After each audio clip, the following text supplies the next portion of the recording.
and welcome to YPO Presents, a series in which YPO members are turned to for their deep expertise, and we have very interesting and important conversations about the things that are happening in business and the world. And today we are talking about digital transformation. Why? Because 2020 was a year of so many things, but one of them was radical digital transformation as consumers moved towards digital solutions in ways they had never before. And businesses, of course, as we all know, because we're all working from home, and maybe we all had bosses, or we were the bosses, who were not interested in working from home, but now here we are. This has been a radical shift. It's been an acceleration into the digital world and into an embrace of digital technologies. And the question is, where have we come in the last year and where are we going? Well, my name is Jason Feifer. I am the editor-in-chief of Entrepreneur Magazine, and I am very pleased to be joined today by two YPO members with, again, like I said, deep expertise in certain very hot and interesting areas in technology. So let me tell you about them. First, I'm going to just read some bios here. Bear with me, and then we're going to get into the conversation. So we are joined by YPO members Pavan, Kochar, and Robbie Ferguson. Pavan is the co-founder and CEO of Certree, an anti-fraud platform with the purpose of safeguarding data privacy. Prior to her current role, she co-founded and led Ubertal, a global technology services company focused on delivering innovation as a service to Fortune 500 companies and startups, and spent more than 15 years in the technology industry, holding leadership positions at firms such as Accenture and Deloitte. She resides in Silicon Valley and holds a BS in computer science, engineering, and bioengineering from the University of Illinois at Urbana-Champaign.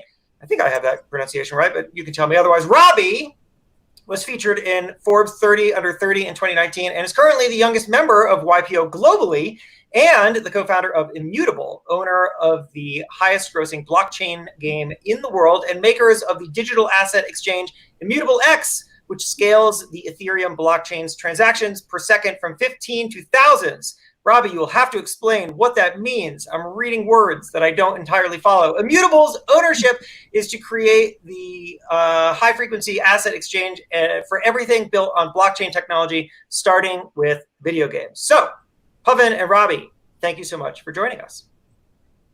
Thank you. Thank you, Jason. Fabulous to be here.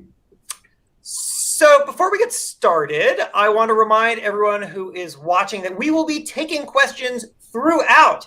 I have some questions for Pavan and Robbie. You should have some questions for Pavan and Robbie, and I will be monitoring the questions as they come in. So I would love to bring you at home right now into this conversation as we go, whatever you are curious about in terms of technological transformations, digital transformations, where are we going? That is the subject today, and that is the subject that I'd love to bring you into. So first, both of you, let's talk about the biggest theme of 2020 as it relates to technology. Obviously, as I had mentioned, the coronavirus pandemic accelerated trends in how we work, shop, communicate, and more.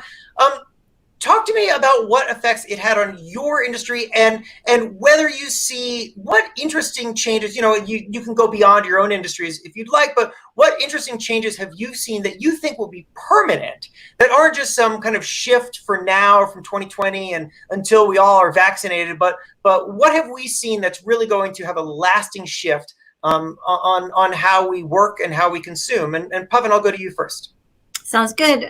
Thank you, Jason. I think obviously it's been a challenging year and an interesting year, obviously, for all of us, with all of the work from home changes and, changes in the way that things are done in terms of documents and things like that. There's a lot of reliance on digital documents versus physical documents. And there's really interesting, even legislation in terms of I-9 verifications when people are hired used to be, it had to be face-to-face according to, the DHS. And even that was changed, right? So even legislation had to change and to accommodate remote verification of people as they onboard. And so I think this brings about a whole, notion of trust, right? As it relates to, what we're doing without seeing each other and without seeing physical documents. In a lot of industries, physical documents are still used and very prevalent.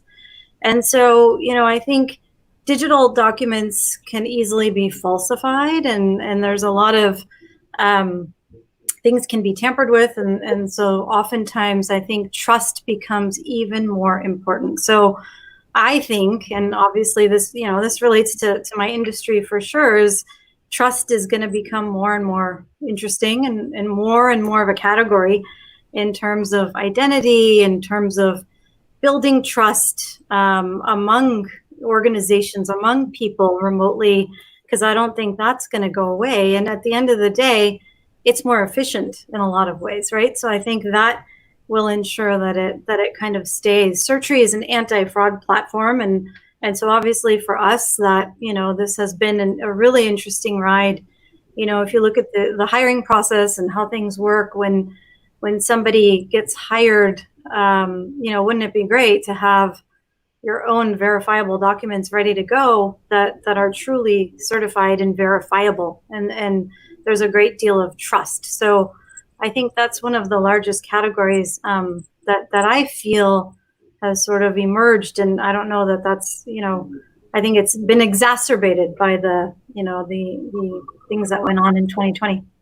Robbie, I'm going to turn to you in a second, but actually, Pavan, if I can just ask a follow-up question, because the question of trust is a really interesting one with digital shifts. You're talking about documents and you work in this space. And when I think about trust and replacing things that we used to do in person, or like that you were printed out with a digital version, I think of two things. One, I think of actual services and technology that makes things more secure, makes them more trustworthy, but also I wonder if part of the problem is also just culture, getting people to acclimate to the idea that there's a totally different way to do that. So I just want to put it back to you and ask you how much you think the challenge for innovators is the actual technological challenge, and how much of it is just shifting the conversation and getting people to just trust a new way of doing something that they used to do in a different way. I think that's a brilliant question, Jason. I think it's twofold, obviously. I mean, as anything is, right? Technological advancement takes us so far, but at the end of the day, change management, and we see this every day when we adopt new customers, is tremendous, right? A new way of doing things. Well, I used to do this the old way, and I used to, have do certain things in terms of processes and whatnot. But I think it's twofold, and I believe that with any technology, really, it's often that, right? So you can innovate all you want, but until you have the buy-in and the change management in place to make something happen for true adoption, it's not going to be successful. So you're absolutely right. I think it's a cultural change. I think it's a psychological change. I think it's, but I do believe that, in light of the things that have happened in 2020, that those changes have, been accelerated, and we've become quickly used to doing things in a different way. So in that way, I think it's a benefit to us. Thanks. All right, Robbie, the question is to you. What changes have you seen in your industry or elsewhere that you feel are permanent or are, speaking to a shift to permanence?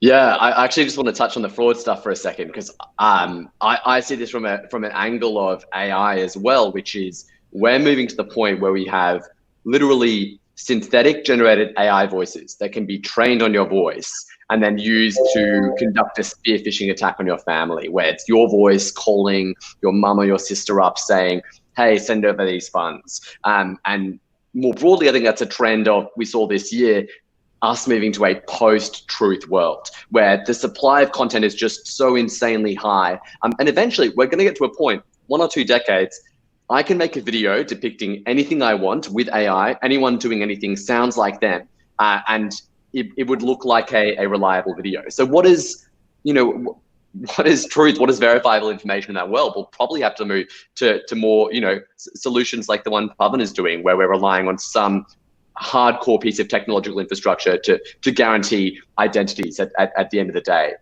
So I think that's really interesting and kind of terrifying, obviously. My industry, yeah. Oh, well, sorry. Actually, if we could just, I'll challenge you both on this question, because so I am completely obsessed with the history of innovation, because I find that a lot of the conversations that we have today about innovation are versions of conversations that we had decades to sometimes hundreds of years ago. And so the dawn, and I have for, sort of shout out here, is that I have a podcast called Pessimist's Archive that explores this. So if anyone's interested, Pessimist's Archive. Anyway, so the dawn of the telegraph, which is really the very first time that we were able to transmit information in a non-physical way. You didn't have to like hop on a horse and ride down to give somebody a note. You could just send it. Immediately, there were challenges that were exactly like this, which is that telegrams were just showing up from anybody, and they were claiming that they were from the President of the United States of America or whoever. And for a while, people trusted them. And sometimes they would make them into newspaper. The telegram would appear. They would reprint it in the newspaper. It would be truth. And now they were having really a version of the kind of thing that we were just talking about right now, which is that we're in a kind of post-truth thing. How can we tell truth from fiction? Anything is possible. And of course, what happened is that we adapted to that, and we found ways, and it's not perfect, and certainly misinformation will get through, but each time that we take a level up in technology, we also tend to take a level up in understanding how to build a infrastructure of truth and reliability into that technology. So I wonder, and the reason I say that is just to put it to you, do you feel like we just need to take that step for this moment, or are you genuinely fearful that we're kind of reaching something that's less manageable by technological solutions? That's a great thought, Jason. I think one of the biggest misconceptions about technology is that the more advanced you get, the better, right? I think that's not necessarily true. Like at the end of the day, people, should we have self-driving cars, which, ultimately I think we're pretty close to that, if not there. Things like that. If my Google Home or Alexa is going to tell me, how to do things in my life and become my friend, like what does that actually mean to me? And what does that mean to me socially? And what does that mean to me in terms of my ability to cognitively do things in terms of driving and whatnot? So I always feel technology advancement is a double-edged sword. And I think it's really, we got to think about, the intention and the purpose, because those are very important words as it relates to technology. Yeah, I think it's a very good point. I completely agree. Technology isn't always for humans' benefits. And I think the fundamental drivers are people are optimizing for revenue, which means most likely they're optimizing for engagement. And you also get collective action problems where the actions of one company in staying competitive with the market, when viewed as a whole, actually moves the whole equilibrium of the industry to something that's quite bad for humans. The thing I think is fascinating with content is, for the first time ever, we're getting content. Like when you see content fully commoditized, or the cost of creation of something fully commoditized and go to a zero, you often see, drastic change in that industry. And we're seeing a point where basically it'll be zero cost to create effectively human fidelity speech or thought. Even language and writing sentences and novels will eventually become commoditized over the next 2 decades, as we've seen with tech like GPT-3. But you're completely right, Jason. We'll obviously hit an equilibrium. Like we'll sort something out. It's just, is that equilibrium in a worse place for humanity? It's a question to be seen. We obviously have people fighting for the light, people like time well spent, people with AI ethics boards, but is that enough to defeat, the ruthless capital efficiency of essentially capitalism in pursuing whatever the current trends want to optimize for?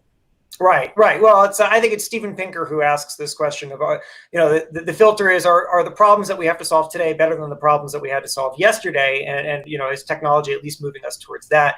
Robbie, I don't know if, I feel like I interrupted you on your kind of answer to the original question of shifts in technology that you feel like are going to be more permanent. So I wanted you to be able to. So there are two that I want to talk about. The first is gaming and the second is finance. And obviously both fall within the remit of blockchain and what I do here. But the first is obviously gaming kind of became cool, thank God, last year. We saw literally AOC playing League of Legends, Among Us. We saw the rise of TikTok as a distribution mechanism. And bizarrely, TikTok is providing financial advice through dances, algorithms really generating some really interesting new paradigms of content. I found that the two most interesting things is obviously there was a kind of a permanent trend toward, people spending more time in digital universes and using gaming to connect. I mean, I think Twitch, like the video game streaming platform where people just literally watch other people play video games, was up 50% viewership, month over month last year, with like 1.5 billion gaming hours were watched in March, to give you a context idea. But the most fascinating thing, I think, was finance. So we saw the Fed, as a response to obviously coronavirus, print $3 trillion last year, and we saw record low interest rates. And that meant, even in the midst of what you would expect to be a major global financial crisis, we have record high equity market cap at 90, $100 trillion. It's insanity. And ultimately, I think what we're seeing is the fulfillment of the long-term economic cycle, as we see basically the US dollar debase itself, and massive amounts of money just get printed out of nowhere. And of course, what this has led is mistrust of the financial system generally, and people moving toward crypto. So crypto is now at an all-time high. And look, what we do at Immutable doesn't rely on cryptocurrency prices. We're literally using that technology to power ownership of gaming items. But ultimately, people are realizing more and more why self-custody of a currency and having real rules around that currency supply are a good thing. And we saw PayPal adopting crypto, Paul Tudor Jones putting, $1 billion into this stuff. So really a lot more mainstream adoption. I think all off the back of just this rampant printing of money. So somebody has to explain to me why I bought Bitcoin at 4,000 and I sold it at 16,000 because I thought that was the peak, and now we're at like 40 something, and I feel awful. So I don't want to talk about this anymore because I feel like a lot of lost money. Robbie, I want to stay with you and with blockchain a little bit more, because we have a question that came in from, I apologize if I mispronounced the name, Jatan, who wants to know, where are we going with blockchain integration into accounting and reporting for companies? It's pretty broad, but you have a better mind for blockchain than I think anyone else on this call. So can you take us into the big picture of how blockchain can and will be filtering its way into the operations of companies? Yeah, it's a really good question. So let me break down. Blockchain's really good as a really expensive, secure database where you can kind of track the provenance and trace of things. It's got a few other things too, but that's the value we're talking about here. And really, you're looking at two different potential implementations. People can use a public blockchain. It's much more secure. It's very trustworthy. Or they can use their own implementation in their own company. And many people already use blockchain technology for the past couple of decades. It's literally just a data structure.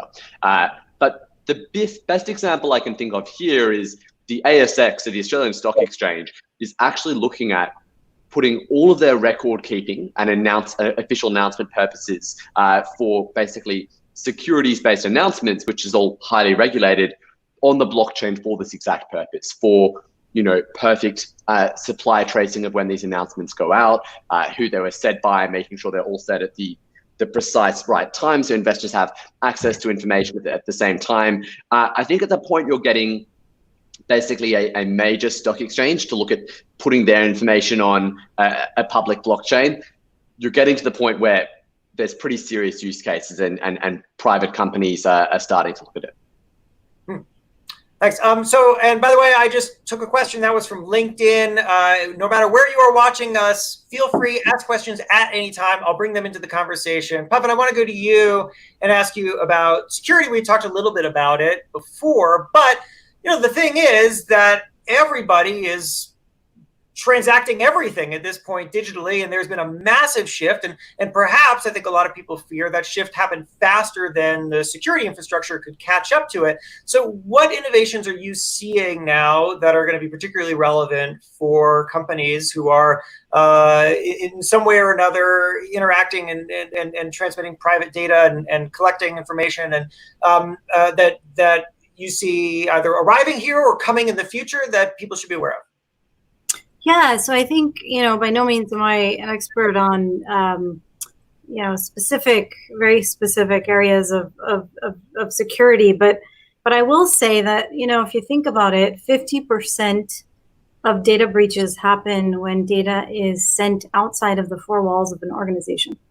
So if you think about it, that lends itself to outsourcing companies, to data aggregators, and into all of these things. And what we don't think about, and I'll comment on the things that I think are not as common to be considered, are, there's a lot of data, especially with employers, that gets sent out without, a lot of times without consent of the individual. And so in those situations, the data gets sold and resold and potentially breached. And so there's a lot of opportunities, I think, for identity theft and things like that. We have millions and millions of, identity theft victims in the United States every single year. And at the end of the day, I think the responsibility is twofold. One, as consumers, we need to understand that we, have a right, and hopefully we'll have more rights to actually know where our data is going, what data is being sent out where, how it's being used. And at the end of the day, awareness, transparency, and control of that information is very important. And the other entity that's responsible are the organizations, whether it's an employer or other tech company, in terms of, what are they collecting this information for, and what's it being used for? And that's a responsibility. And I think obviously legislation is going to have something to do with this. And, Robbie and I were talking earlier, there's a lot of gray area here as it relates to what's right and what's not right. But I think organizations need to be more responsible at the end of the day, and consumers need to be more aware that they actually do have a say and they can offer consent. And that's a very important thing, I think, that we need to know. Well, let me jump on to the word legislation that you just used there. To the degree that either of you have anything to say on this, there is obviously, there seems to be a kind of awakening in Washington to Silicon Valley, and quite a lot of efforts to regulate, bring antitrust suits. There's plenty of, I think, very reasonable debate as to how much legislators actually even understand the technology that they are now trying to regulate. But the question remains, what is going to happen there, and what kind of impact will that have on business and innovation? I'll just make it super broad. What conversations are you guys seeing? Are you finding interesting? Are you hearing in your own industries that others should be aware of? Robbie, you want to start? I can. This is better. Yeah, sure.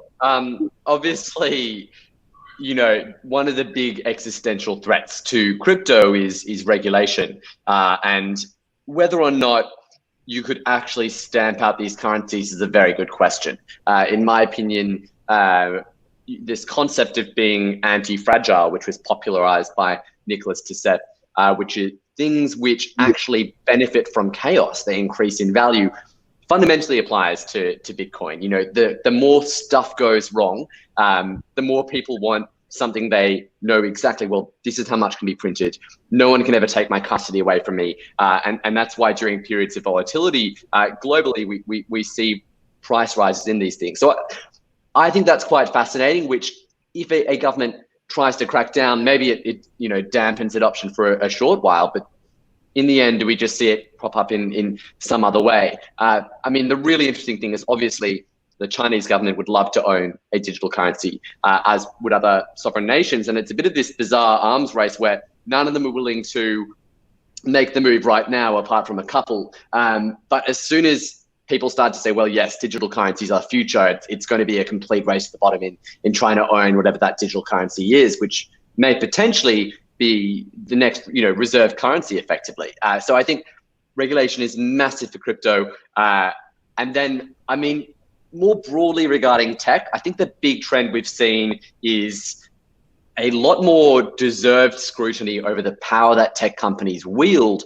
But I think it's been marred, as you say, by a really poor lack of specificity and nuance in tackling the conversations, because AWS is not the same as Facebook, is not the same as Twitter.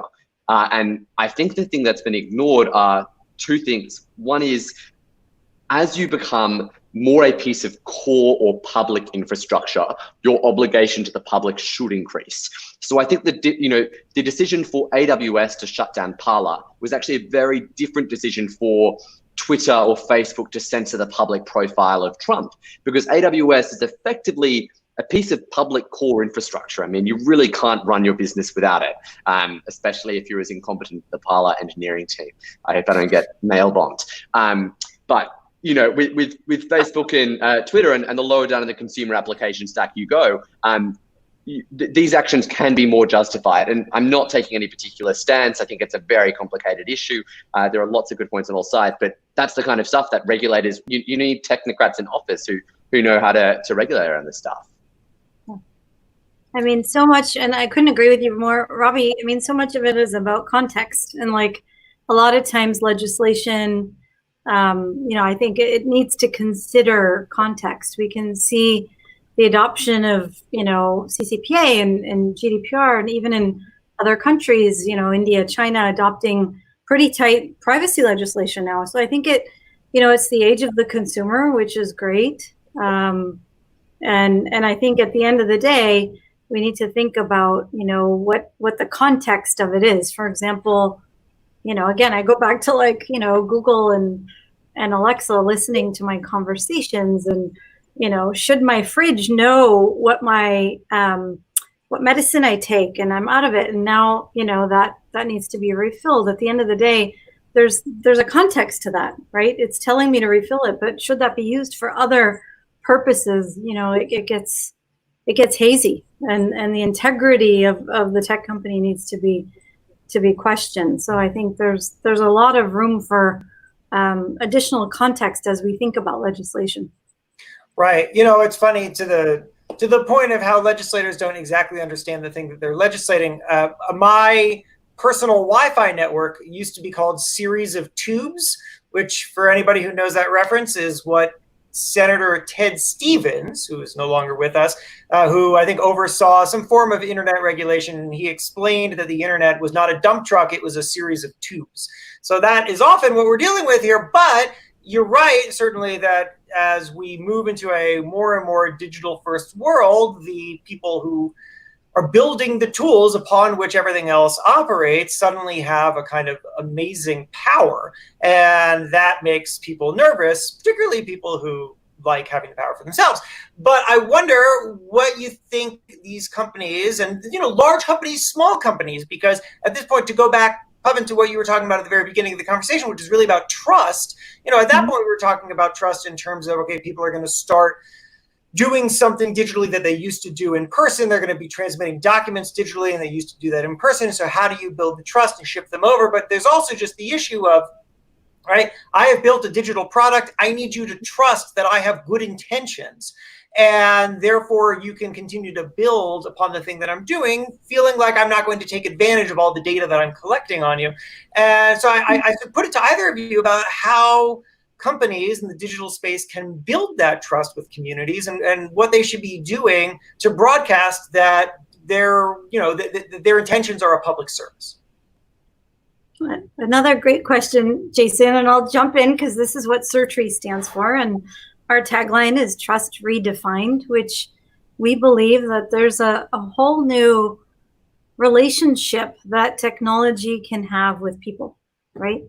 And there's ways for technology to be trustworthy and can help build trust, right? Those are two different things. Technology is trustworthy. I trust that you're not going to sell my data, right? It can also help me build trust, because if I share something with you, then I know it's authentic and it's coming from you, right?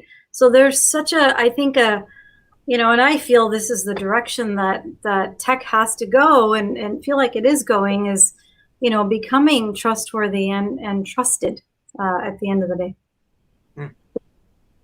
Robbie, any thoughts there? I might jump on top of that, because I think it's fascinating that we have this word in crypto, which is, it is literally the opposite, but has the same intent, which is we talk about trustless. And that doesn't mean you don't have trust. It means you don't require trust, which I think is just a fascinating concept. That's right. And I think that's where, you know, everything, you know, directionally, that's where we're headed, where you don't need to trust technology.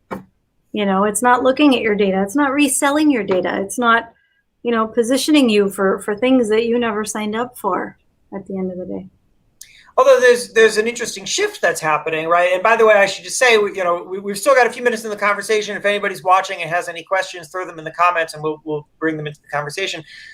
So there's an interesting shift that's happening about what people are concerned about, what they need trust. I'll give you a quick anecdote. So.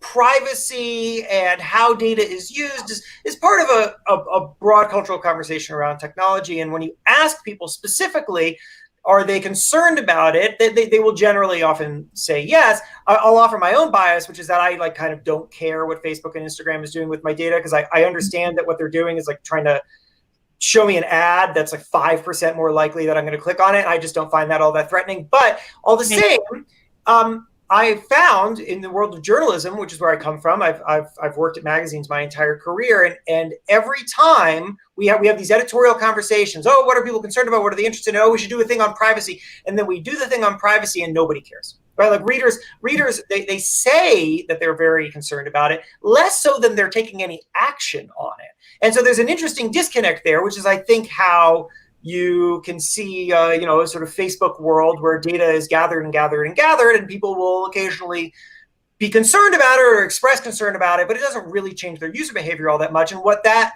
goes towards is a constant shift of what people are saying is important to them, and what they're saying is core to what they trust or that they don't trust, and what they're actually doing. And so I'm curious for some insights from both of you in your own fields of how you're watching that consumer shift, how you're differentiating between what people say and what they'll do, or what they need and what they want. It feels like a whole tangle.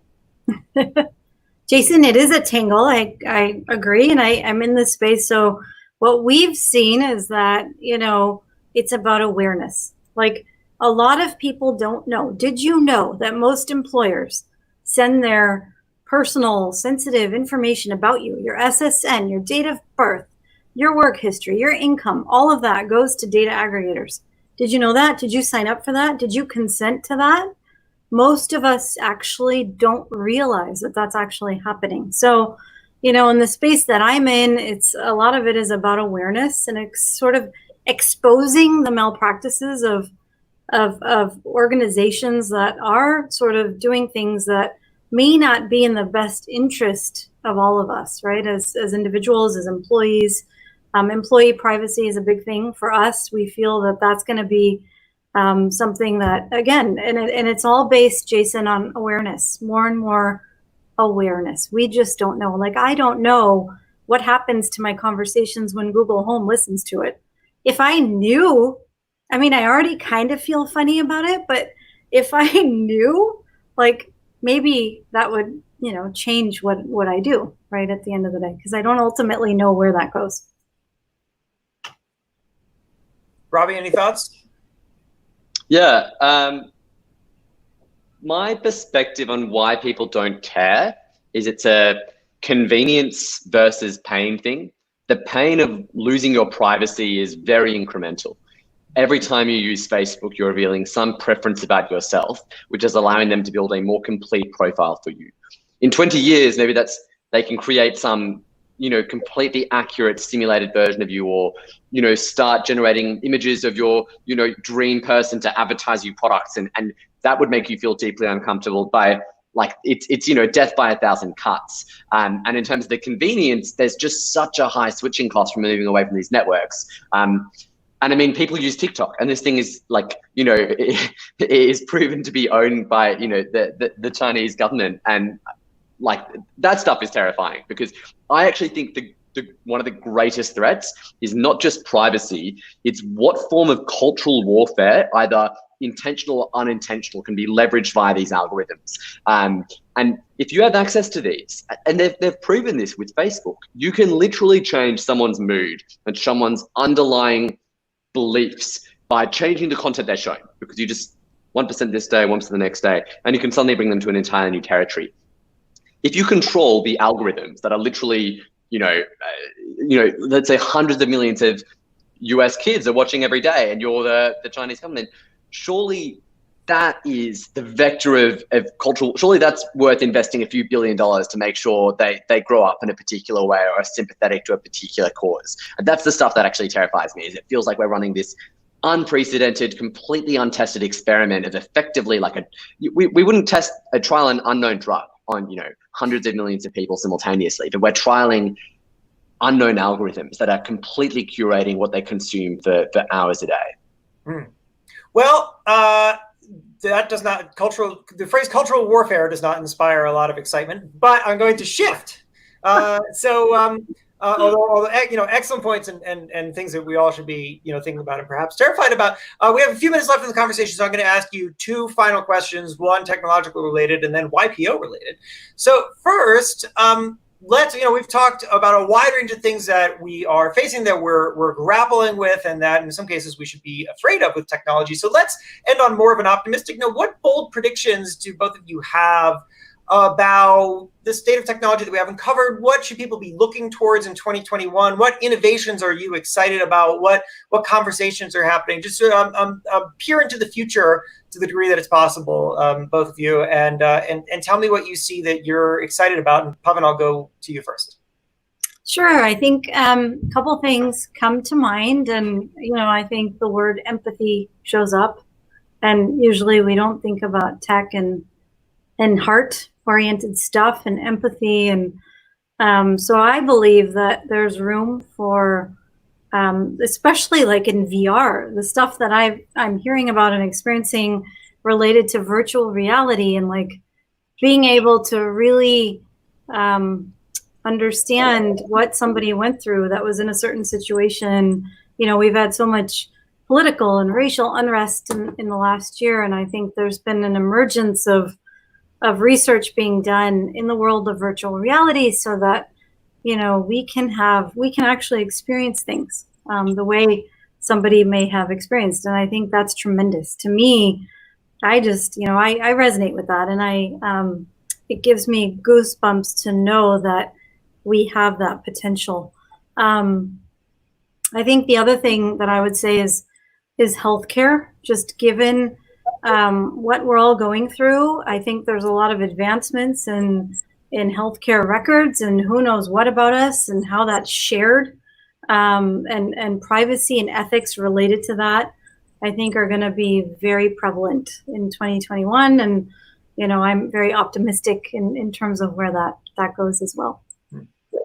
Robbie? Yeah, I'm excited about a few things and fearful of a few things.